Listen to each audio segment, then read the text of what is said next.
Hello, everyone. The title of today's episode is Importance of Aligning to a Collective Vision.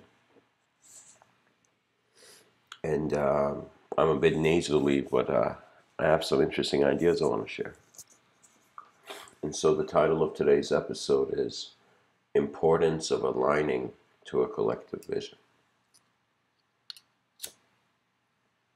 Now, whenever, this is my personal approach, that whenever an idea comes to me, whenever I read, so language is something where I think this is what kind of I find unique about myself, that for me, language is a world.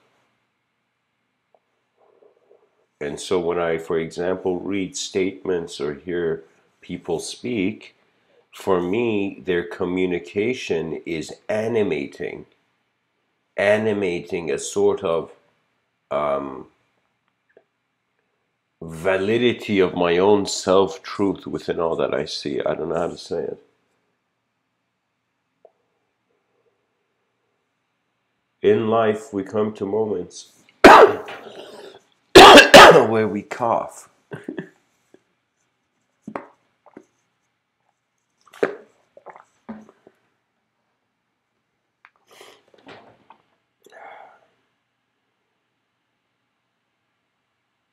I found it crucial to pay attention to myself in a world where everything you want is kind of like other than yourself. The concept of a wanting requires an individual to want it. I consider that an old sort of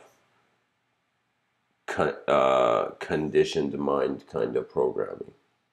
You know, there's some people who work hard. There are some people who work smart. And there are some who are, in some sense, the whole universe working. We not only, and excuse my language, but as a civilization, as creatures on the surface of the planet, had the balls to kind of, name it and give it our own shape and, just attempt to simulate the vastness of the unknown in our known. And it will always be impossible. This is why science is a sort of infinitely updating mechanism. And I'm not saying this in a sense where I'm valuing one idea over another idea. Because when I say a collective vision, when we look at these words, when we look at the architecture of language and how it sculpts and in some sense shapes and changes the world of our thoughts. I have read a book and I have finished reading that book and I have been a different being at the end of it. That is the power of words. I have written something, and while I was writing, I was kind of like in the sentence, I was like, it was like this personal journal thing I was writing, where I was kind of writing about a sort of ego death I kind of went through, where the idea of myself died. And what that means is it was a very hilarious situation because, indirectly in another parallel sense, I was kind of introduced to the Sufi dervish path, mysticism. And I can tell you the Sufi mystical approach made me kind of be drawn towards a sort of, to consider a sort of beauty to truth. And through beauty, I kind of attained a sort of collective understanding. But the beautiful thing is, you see, it's like I'm this person speaking in a world where there's 8 billion plus people, you know? And for me, this is a very interesting kind of idea.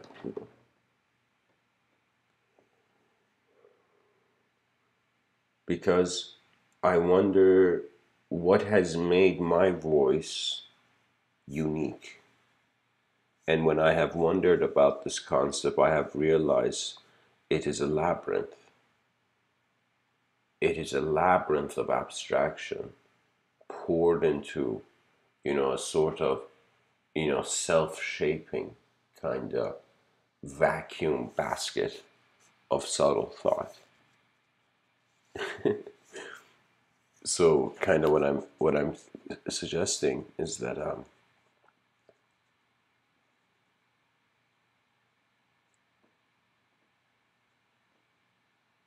through different paths and through different approaches, I was in some sense trying to extract truth out of everything I saw.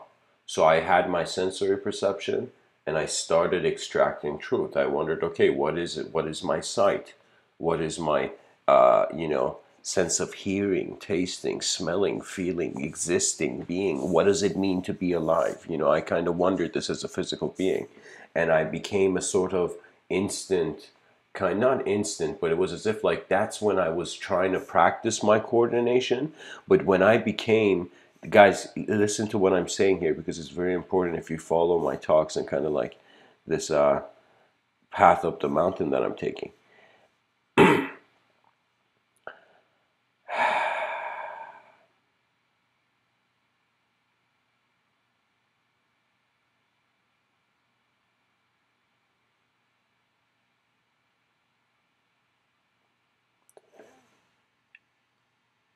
When you realize you're not a thought, you start off from a sort of physical appearance of the moment, especially when your eyes are open. Based on the exposure of, or let's say the interaction of light with your biological physicality, there seems to be a sort of uh, mental arena put into place. Now, here's where it gets very interesting. Because what does it mean to align to a collective vision is kind of like what we're seeking here, where what is collective is beyond what's in it, what is at the same time being all of it, as if a drop that's falling from the clouds, a raindrop, but it's not falling on the ground, it's falling into an ocean. As if that raindrop goes its whole lifetime freaking out, being hopeless, some being hopeful. That raindrop believing it's going into heaven, that raindrop believing it's going to hell, but it is, where it is going? It is going to a sort of unspeakable universality that after this world, this is what Mr. Within considers, and especially what Amin, that's my first name, real name, Amin, and what I consider is that, ladies and gentlemen of planet Earth, in some sense, we are responsible to utilize a sort of empty adventure. And it is empty in many ways. It is empty with intelligence and without intelligence. That means our body is not just physical, which kind of renders a sort of universal spatial body. I don't know how to speak about it, but think of the drop hitting the ocean and realizing it was never a drop or never destined to be a drop or never, we are in some sense kind of, whatever we do, it's like regardless of how many talks, like one man can give, we can't change the Earth's, axis or the way the Earth orbits. We cannot change a certain universal landscape we find ourselves to be a figment in. And the,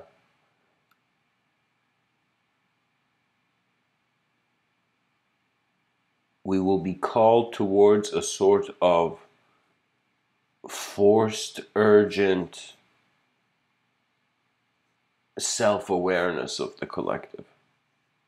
That means the tribe that suddenly realizes there's like a hurricane or a tornado heading to the village, suddenly they stop their fights. They stop their quarrels over petty things, for there's greater challenges. And that is the, honestly, one of the most disappointing things. And it's kind of strange for me to say this, but to be part of the human species is not only the honor of lifetimes, it is a sort of learning to accept that hope and chaos are two sides of the same coin, a coin that is being infinitely spun, as if whatever was in this moment of existence prior to any sort of intelligence was a sort of simultaneous expression of chaos and order. An expression does suggest intelligence prior, but what I'm trying to get to is that pretty much what I find enlightenment can be said to be is a sort of supernova, like nuclear, fusion, like kind of explosion of one's ideology, and what that means is that you stop treating your mind like a mind. You stop treating aspects of your moment as if they're just separate. You acknowledge they're separate. Like, for example, like I'm looking at a bottle of water on the table in front of me right now. Okay. Now, in one sense, we could say it's all oneness. This bottle and I are the same. We're all both made of atoms, and there's electrons and all this stuff. So I find a sort of brotherhood with the material universe because I'm made of matter.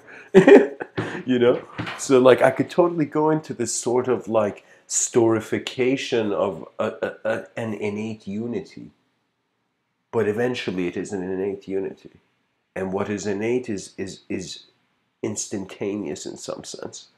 So the more you wonder about the mind and the source of your intelligence, or you even ask this question, who am I, or just not only dive into self-inquiry, but just be interested. You are alive once on this planet.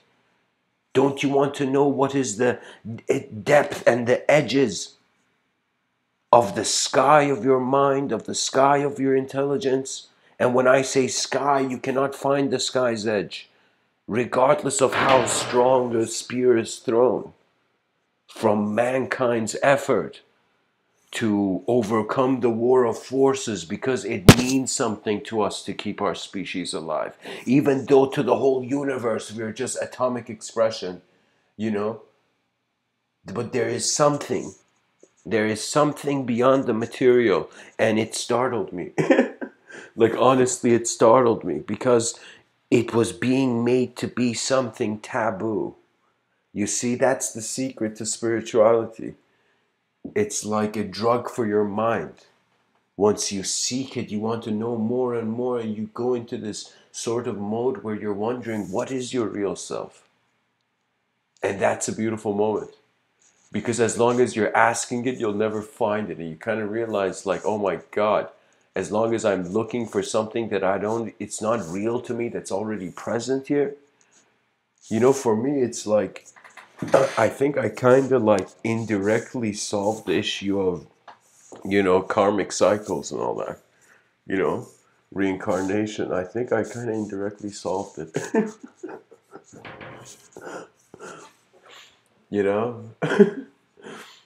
Like I've seen, I run and like my cousins were kind of like showing off their cars and stuff to me, They had they were very blessed financially, And they were showing me their cars and like their assets. They were showing me objects. And for me, it was like for a second watching one caveman, who's found like a giant rock come and show another caveman. But you know what I mean? It was like, but in my sense, for me, like, The unknown is a sort of God. You know, it is a certain quality of God. One can say that if God, let's say, let's entertain the concept of God. Let's say we accept that there's the first cause argument, that there's a sort of creator at work. You know, there's something, some intelligence turned on the whole universe into manifestation. You know, all the, not the whole universe, the whole cosmos, the whole existence and non-existence. You know,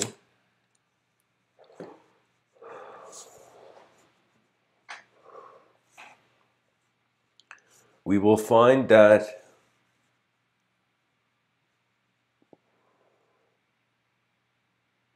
the qualities of such a creator will be known and unknown. That means, at least to man's mind, some, you know, like in Islam, it was very interesting because I went there and, like, I don't mean like went there, Islam is not the location, but it's like I was raised in Iran, so I remember asking, you know, asking a religious person I met, and I was like, let me see, what was it I exactly asked? I asked them, yeah, I remember like since a young age, I was interested and kind of like exposed to the ideas of the soul. You know, like it wasn't something like spooky for me, it was something natural because it suggested like the intelligence of reality functioning through vehicles of form, just like as a a caterpillar, you know, becomes a butterfly, and the snake must shed its skin or it will die. And turtles must, you know, journey like to what is to them like an immense jog to the ocean. And it's a sort of enlightenment, I think. Being born in the sands and finding yourself in the, you know, sea.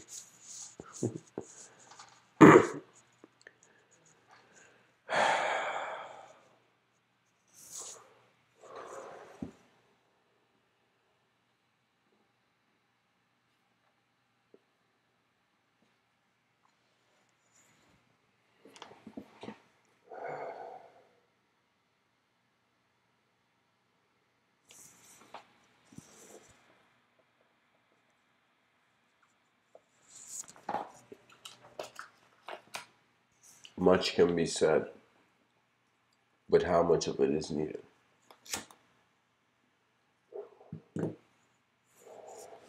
I find that the truth of planet Earth, and for some reason I want to call it Code 9,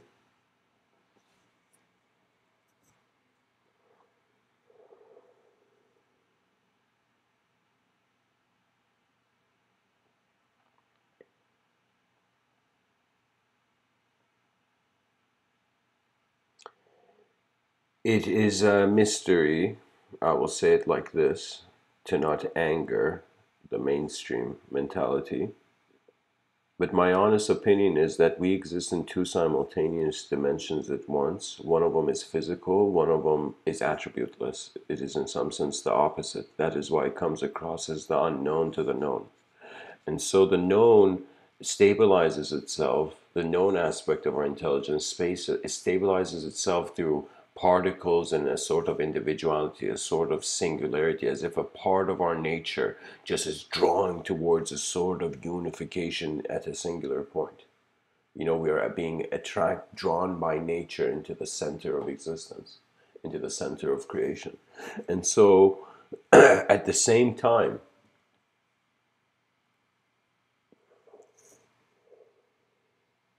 one can say that what we interpret to be a sort of calling of the human being is a sort of how the black hole at the center of the universe is pulling all to the void, to the mystery beyond the void.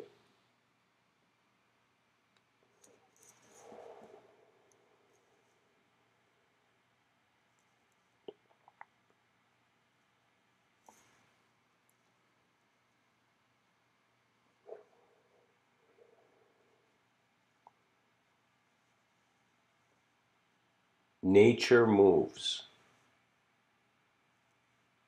at its own pace,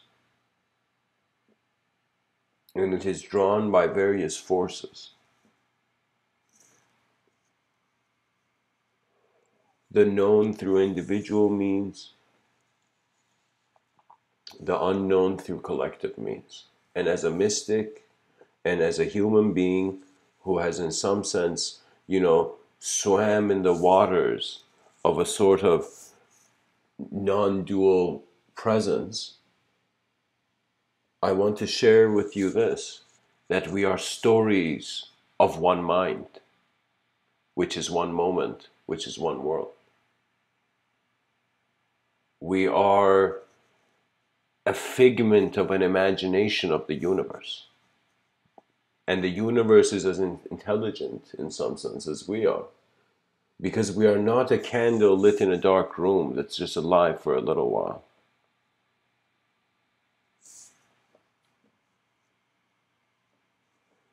We are the light of the candle merging with the sun's light. We are comprehending intelligence in more advanced ways. We're being pulled to dimensions of higher intelligence, and they will become accessible. So in some sense, one idea of contact, for example, most people that say, where are the aliens? Like a lot of philosophers throughout history were like, okay, where are the aliens? Not through history, but you know what I mean. And, you know, in the past, like, century, I don't know. But like, what I'm trying to get to is that,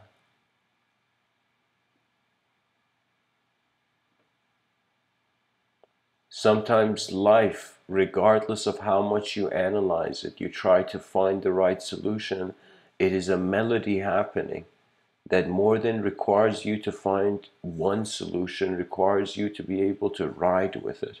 You know, it's as if a person, there's different kinds of people. There's some people who see the horse. For example, imagine back in the day you had to learn horse riding, like there were no cars, right? There's some people who have never ridden the horse, and they're like, never rode the horse, and in some sense, like they're like, I know everything about the horse. I know everything. I could tell you every technique in the book, but the person's never rode a horse, has never had that experience of presence, of a sort of ultimatum to all sorts of conceptual presence. And so,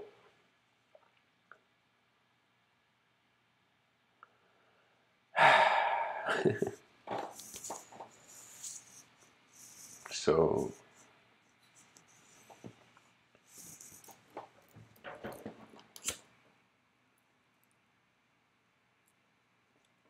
what can be said when a man is left behind the boat?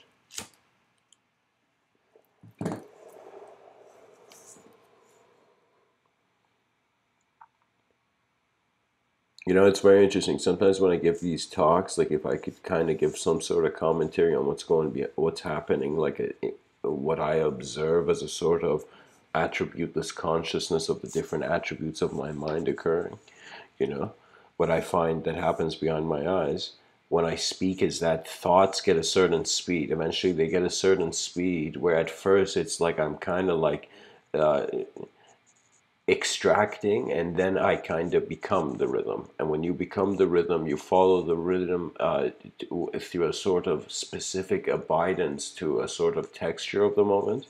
And as you go, like that's how can I tell you? You unlock levels of mastery through internal contemplation, and then through application through that self-awareness.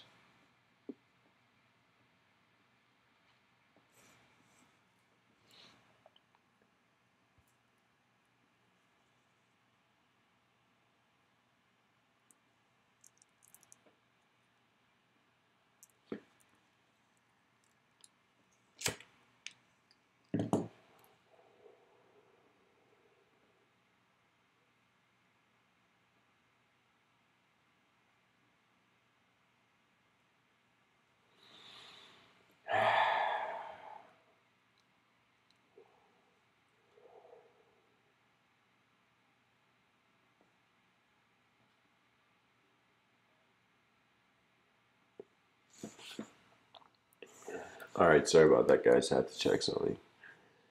still getting used to this live stream thing, so I check it, you know.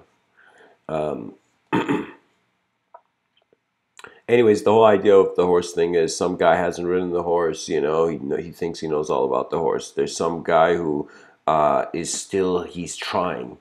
He hasn't gotten to the horse, but he's open. He's like, okay, I don't need not like too much philosophy. I need experience. Experience is what advances my skill, you know, and experience the quality of the experience is based on the knowledge you have. So what that means is, for example, when someone plays chess, the more you see possible pathways on the board, the more suddenly options you have, you know. Yeah, the more approaches you can have to the same moment, to the same opportunity of a move. And so there's some who are trying to ride the horse, and there's some who have ridden the horse to a point where they look at the sky and they're like, oh my God, you know, why don't I just like, you know, get on a plane? Let's say planes were invented in that moment instantaneously. You know, the guy's going to be like, why am I not on that plane?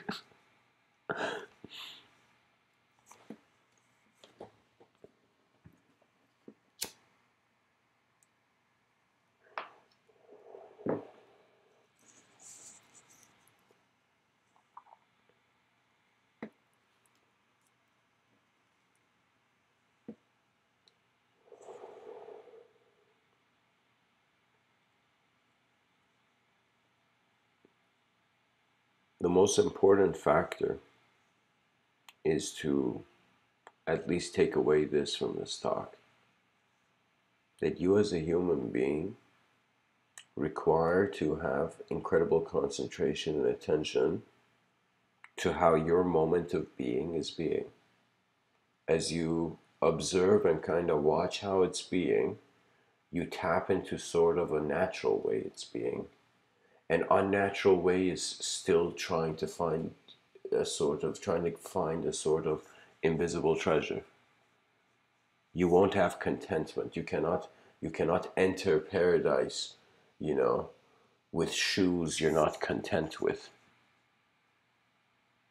And what that means is that you must take off the illusions that cover your eyes, but do not just cover your biological eyes. They cover your consciousness. Your consciousness is in some sense layered. You don't understand this. No, you know, a lot of people listening to this, you probably won't understand this, and I'll probably be that guy, you know, at the bottom of a mountain wondering if he should, you know, walk to the other side of the mountain. So what I mean is that,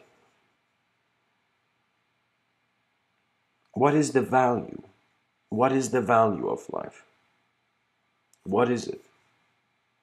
You know, it's not the meaning that's important, because you can't have meaning if you can't see value. So what is meaningful to someone is something that has value. So a person asks, what is the value of life? And you realize its value is in some sense kind of resolved through this question on this philosophy test that was written by some professor, and the question was why, the word why question mark, and it had only one answer. Nobody got it except this one kid, and his answer was why not. And so that's the thing. The why nots of our life are the areas where, if we just change our direction towards the greatness of the collective rather than the success of a blind individual, you know, we can start small then grow big. That's how it happens.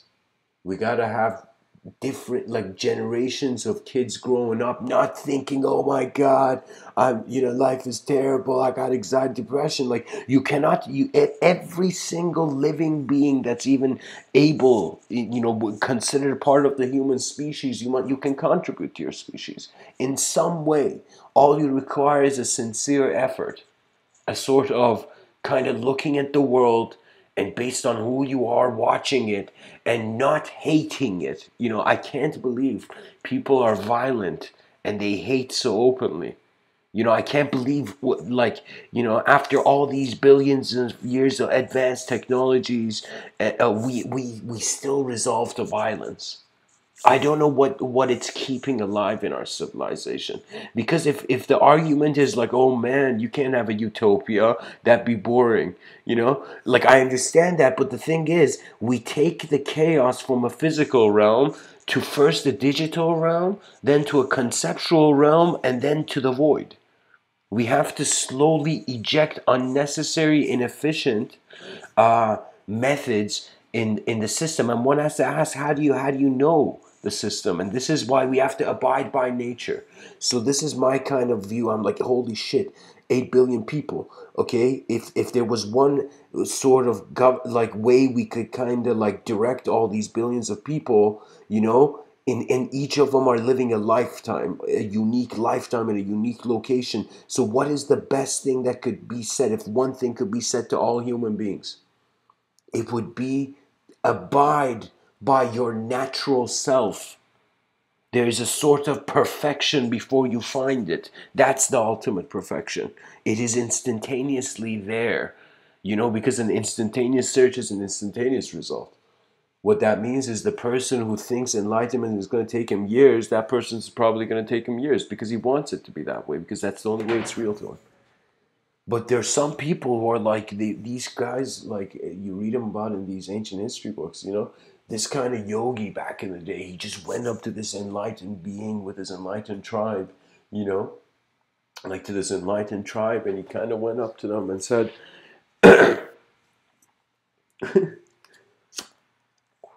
he said, if you are a man who says that he is awake and has perceived and witnessed the ultimate truth, which is God in ancient Vedic Indian culture, as the story is unfolding, the man says, then show me God right now.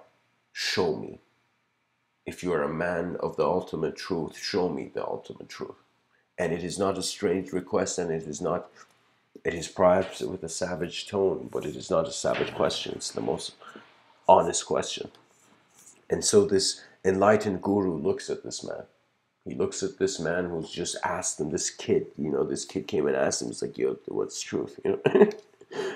Can you imagine? This is like the, at the same time, chillest but most rushed kind of spiritual seeker. He just goes to the guru. It's like, hey man, I gotta go, but just tell me what's the ultimate truth. I got a flight to catch, man. Tell me.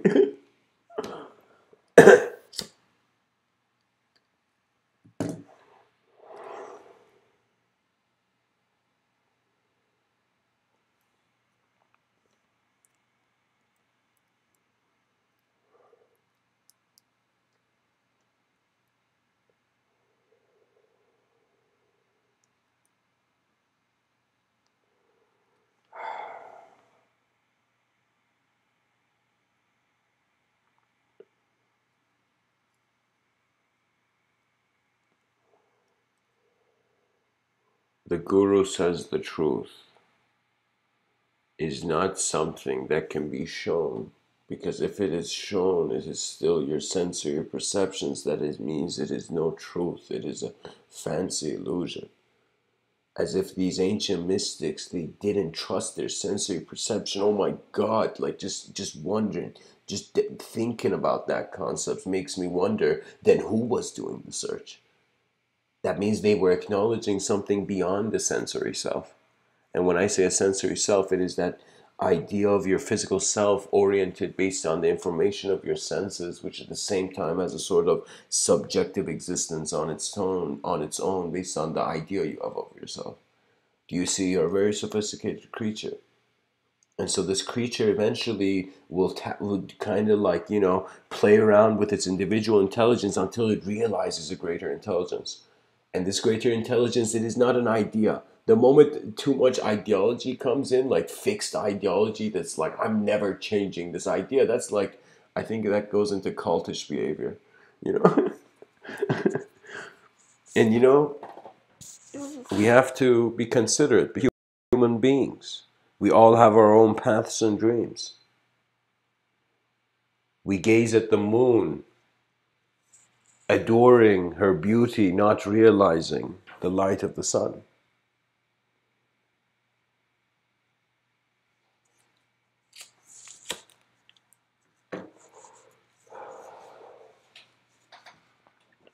This allegiance to a collective vision is a sort of tapping into this dimension of intelligence where you have a sort of instantaneous network, as if like all human beings are in the same chat room of intelligence. Once they abide by their natural self, you get updated. You just get updated as if all the souls that are kind of feel they're lost and being tormented, in actuality, if they tap into their true nature, their natural self, they will be in access, instantaneous access with that frequency of existence. And that's the beautiful thing. Energy levels play a profound part in your experience of multidimensionality. And your energy levels don't originate just from your physicality. That means, believe it or not, you're actually not a body, you're a moment.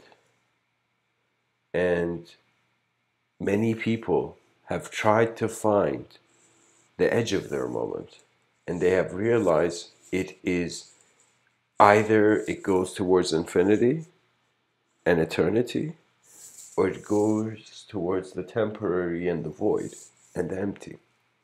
And so your greatest teacher is not anybody else. It is your awareness and ability to adjust to how the day approaches you. Do you see? We must live with a sort of care for this science project after billions of years called humanity that's going on. And we cannot just let it fade, because why? Again, the philosophy question thing. The value in life is in giving it a try if you can. And not even a try, like don't even have that word in your vocabulary. It's either you're doing things directly or indirectly, but you're always doing it. You're always going towards your ultimate gaze, your ultimate view, your ultimate vision. Your ultimate vision is non-conceptual, and this is very unique. I don't know how to say this, especially to a Western audience who's just used to having everything meaning come out of films and screens and kind of written text. There's more. There's so much more. Sensory existence is perhaps 0.9% of who you actually are as a being. The rest is actually very profound and very humorous, because it goes to a point where you're first a creature measuring its technique, then you become a creature that you no longer measure. You no longer try to live, try to be, try to do. It's all there already. You just calm down your interpretation on it and you realize you are a sort of an expert of your own existence. You just don't realize it because you've been playing the wrong game, or the right game, but it was the right game and you've played it too long. Now it's the wrong game. That can happen. It's very hard to adjust to a sort of expectation in a changing universe. Sometimes when things like good things happen to me, I'm like, wow, universe, like blessings. Whenever blessings happen for me, it is like I am kind of like, I become humble, and I realize that I stand in the presence of the most beautiful phenomena, for it is the only phenomena, life. Life is beautiful. It is incredible.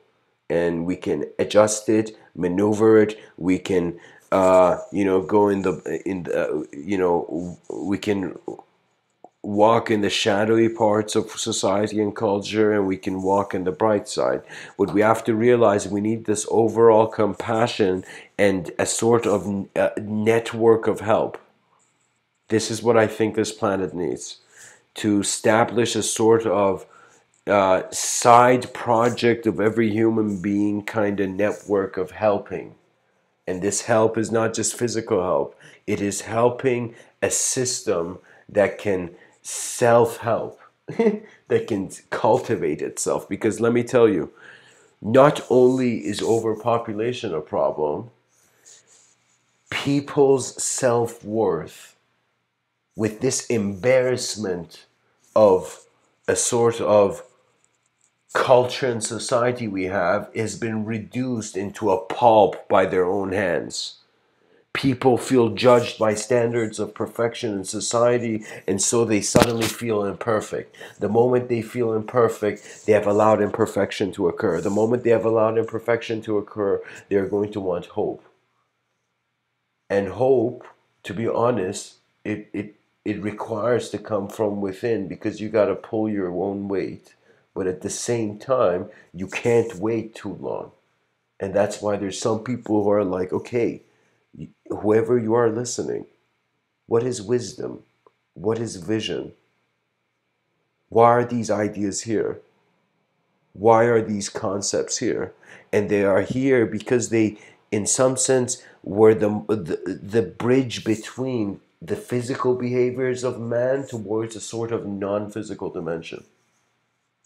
And I don't want to get into it because, honestly, spirituality is for lovers of the unknown. And lovers of the unknown don't love stories of the unknown.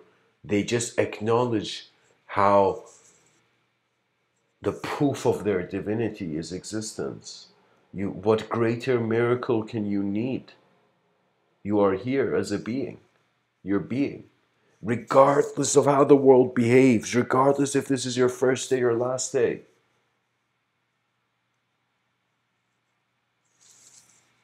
Firstly, you must clap, slow hand clap, and this is where there's two crossroads. Either for a creator of the universe outside of you, and a creator of the universe which is within you. You got to become responsible for what you put out as, like, you got to be mindful of how you value things, your inner self, and you got to be mindful of your outer self. And you become mindful of your outer self by a sort of empathy for your civilization and community, and kind of seeing others and being like, oh my God, that guy went through a hardship I went through, so I can help him go through that hardship. Like something like that,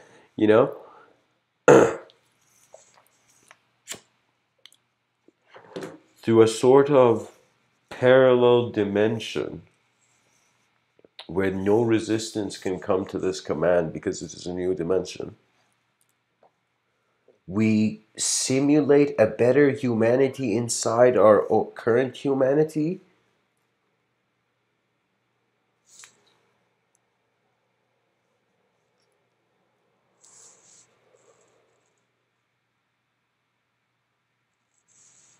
and we slowly grow that better humanity. What that means is we're gonna blow a balloon inside another balloon, and we're going to blow it so big that the balloon's gonna explode. The outer one, hopefully not the inner one. I don't know. Like, we need Mythbusters for the confirmation of what happens with that metaphor.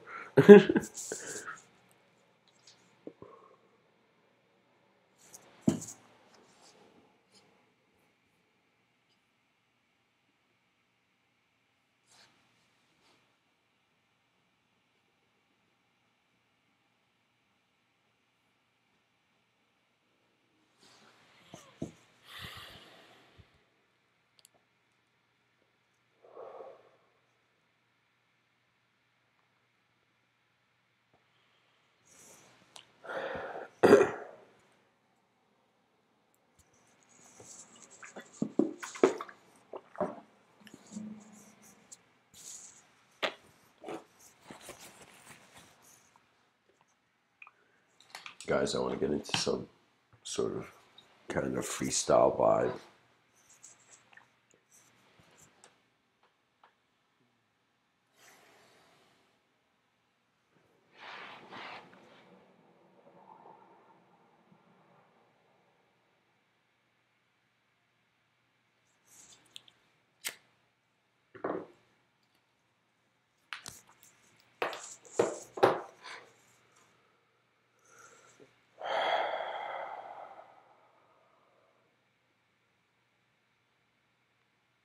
To cultivate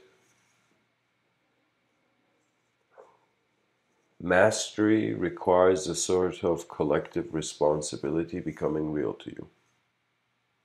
When you attain this collective responsibility, it's as if through your virtue, your skill manifests more gently. If there are some people wondering what sometimes they do things and they stumble, is because they have forgotten grace, and that is why they are disgraced. And grace is not a sort of religious idea. Grace is a quality of how the universe remembers it is looking through its own eyes.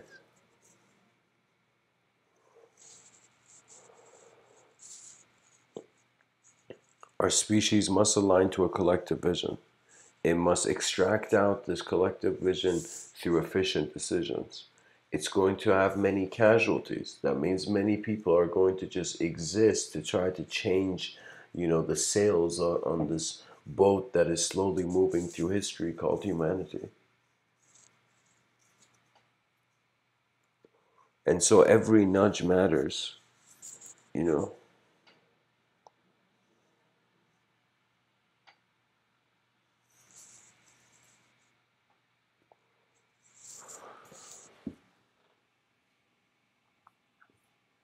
I feel like this talk wouldn't be fully complete until I share like this enlightenment story.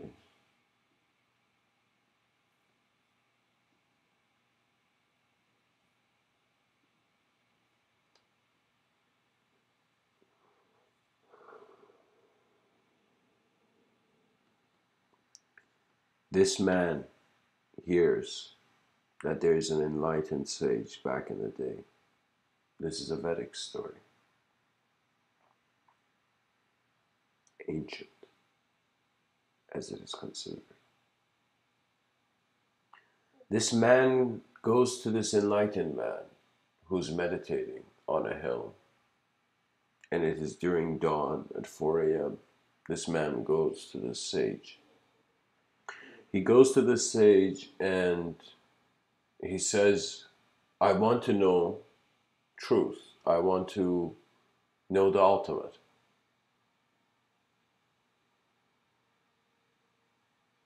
The enlightened man who's in his meditation, he gets up. He looks at him. There's some silence for a few minutes. And that's a lot of silence. Especially after that question,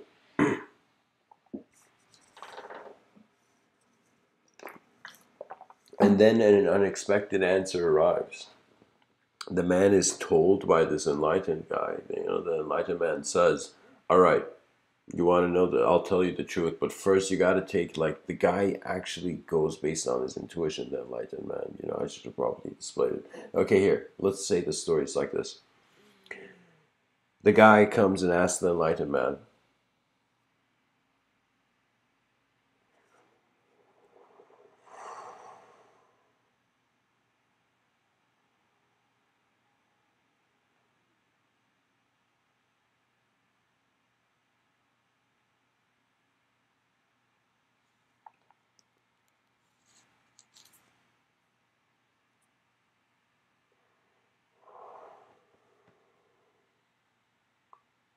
he says, show me truth. The guy says, take 400 of my cows to that hill up the mountains, and when they're like 1,000, come back to me and bring them all back, and I'll tell you the truth. And the guy honestly and sincerely says this. And so this dude's kind of looking at this guy. It's like, whoa, I asked this guy to show me the ultimate. He's telling me to go kind of like,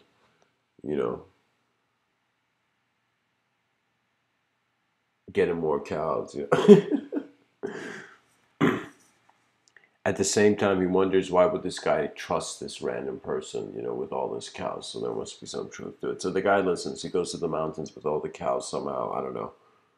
I don't know how all the cows listen to him. Probably it's like some stick maneuver he used. And so all the cows go, all the cows go into the mountains, and the guy goes in the mountains and he sits on this rock, or sits on this log or whatever. He just sits there and he's watching these cows, and so much time passes of every day this guy just taking care of these cows and him being on this same spot that he automatically goes into a sort of samadhi. And then he's just there, present, as if a part of nature. Never here, never not here. And not lost into a sort of conceptual purgatory either. It's not like that. It's a sort of absolute being. And in this absoluteness, no other idea can challenge this presence and quality of the self of the moment. Within the moment, the universe speaks to us, and sometimes we are its words. There is a war that all living beings must participate in. It is called the war of time. We're all fighting time. We're fighting to have more time. We're fighting to have a sort of discipline. I was at first fascinated but then appalled when I realized inspiration for the species has been this kind of hard work and kind of animal instinct to continue going on. I mean, good for,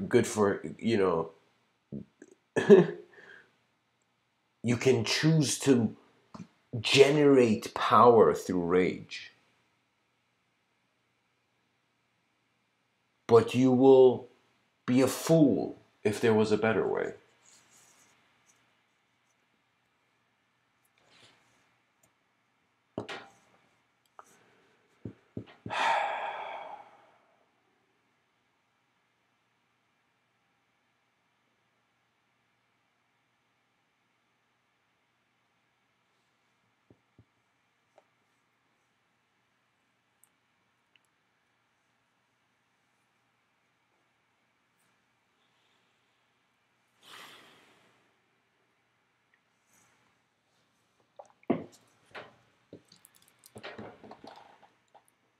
Sometimes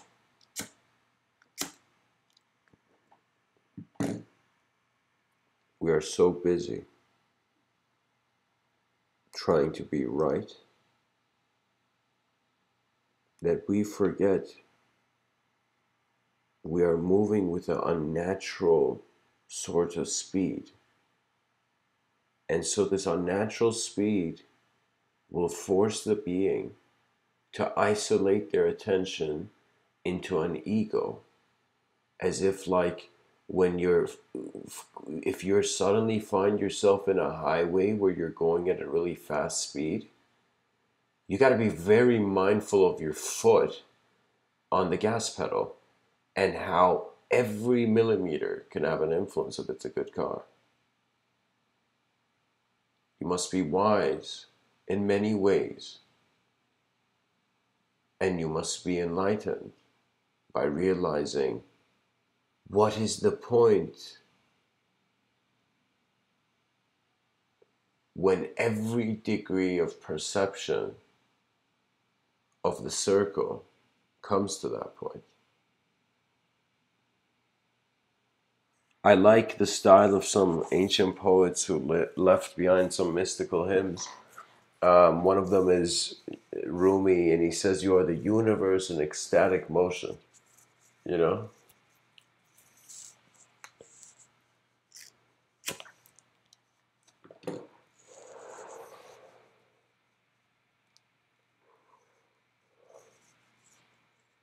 Live for mankind.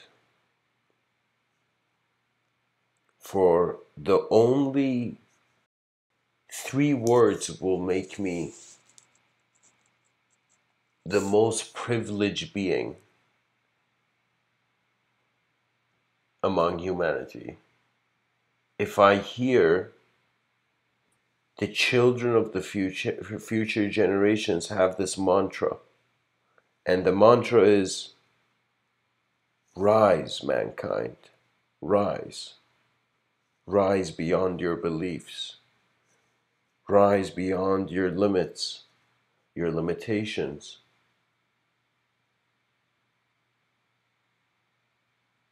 and allow the limitless to be here before it has to be in a certain way. That's mastery.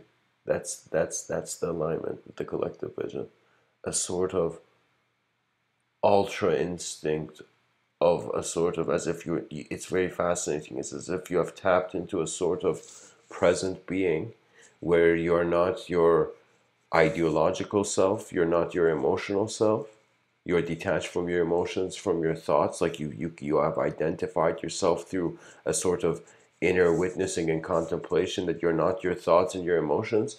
And so you're suddenly to realize that the question begins to fade. The question, the deepest philosophical questions begin to fade as they realize that the truth has always been their experience, and their experience is the presence of the intelligence of the truth. In a very cute and playful way, we're all gods in hiding. We're all, or you can say God in hiding, you know. But at the same time, if time gives us a stage, let humanity's greatest performance occur. And after the greatest individuals have shown their performance, they will realize what I am saying now. There's nothing more beautiful than a collective vision, nothing more great. A whole species, a civilization functioning at its most advanced peak, even though it's 99% and not 100, but that 99% is seeking beyond 100. We will stop war by realizing war exists in the minds of men, and once the minds of men are calm, there never was a war to begin with. That is how peace arrives. Peace arrives by already being here, by beings living peacefully. We cannot wait for it to arrive if we live blindly in the programs that never cared for human beings in the first place. It's a savage thing. When I look at society, honestly, in one manner, I have to, like, if I was a samurai, kind of bow to history, the history of mankind. At the same time, I am, in some sense, angry. As if, like, angry that greatness is right here, and it must be seen. And most people think it must be seen outside themselves, but it must be seen within. And what do you see within? You see a sort of instantaneous, spontaneous attention of being, where all thoughts, in some sense, are generating. As if we don't realize it, but black holes aren't black holes. They're kind of like shower heads. That's my theory. I don't know. I'm not a quantum physicist, but I'm pretty sure if there was a quantum physicist who had totally designed a formula for this, this is a simple way they would explain it.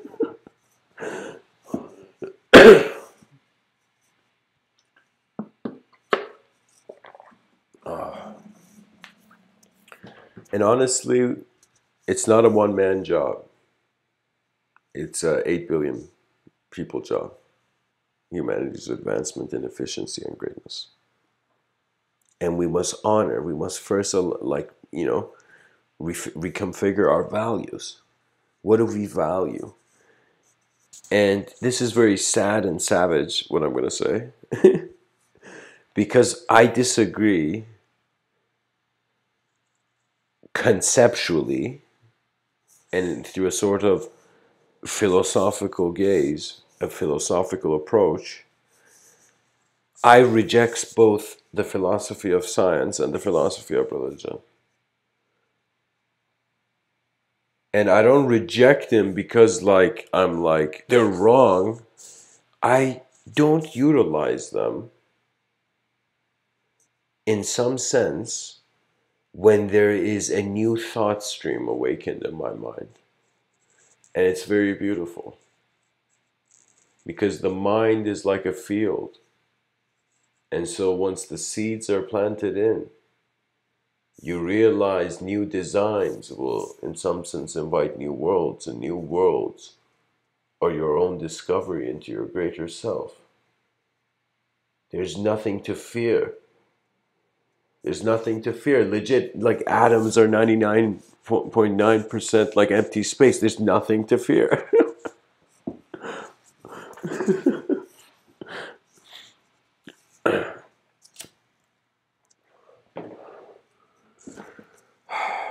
Thank you for listening. I might have kind of been too animated with this lecture, with this live stream, but the moment is never wrong. Because before it can judge itself, a new moment has arrived. Much blessings and namaste. Rise, mankind, rise.